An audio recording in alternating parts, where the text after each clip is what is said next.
Ode! Karibu. Ya ketikety fa e. Kabarinao. Tsisy kabaro ndraiky izy karaha volagny zany misy mampandeha tsara be. Kory aby nanare? Mbola tsara koa nare. Zay mbola tsara. Maivo. Ya izy karaha volagny zany asosiko ny famangian tsy matoka. Tsy hagnano nampindran-daka zay say fatako ny avy afara fô. Fiasiny ampagnarivo zay heto ampagnatoro. Na medahy ampagnarivo ka kinina oby amin'ny samedi e. Magnasana ambely taba. Tongava aby atsika jiaby la kamisy falakandro tonga andiniky tin. Magnasany viavy aladravy tsimponatra la kamisy zeny. Iaro, naregny aminanjy eny. Avy ato anao nitry ny tagno ampagnatoro fiasan'ny mpagnarivo. Andeha hinana homby amin'ny samedi. Ny lalahy mandiniky te, ny viavy ny tsimpombary. Bakeo ny viavy koa maladrano. Naregny zay aminanjy eny ro tsy maintsy andeha. Ya izy karaha volagny zany maloha nanavy anfo mbola maro ny olo tsifotsiforana ny tabala te vitampony. Iaro, samy tsara samy maivo ndrony kiteny lalahy.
Tonga aminareo la nitongava amindahy ambafy ampagnarivo mandiny atsika e.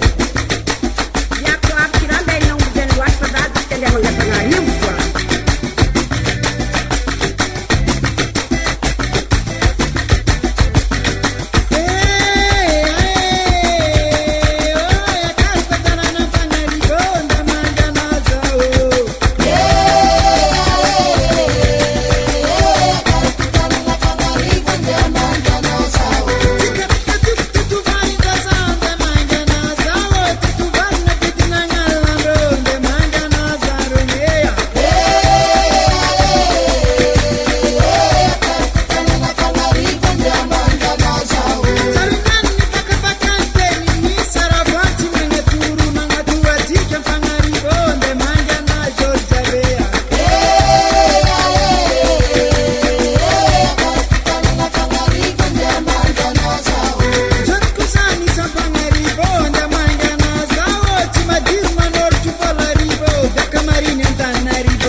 kimba mamange rakura nazo chala mbalarivo zenka famani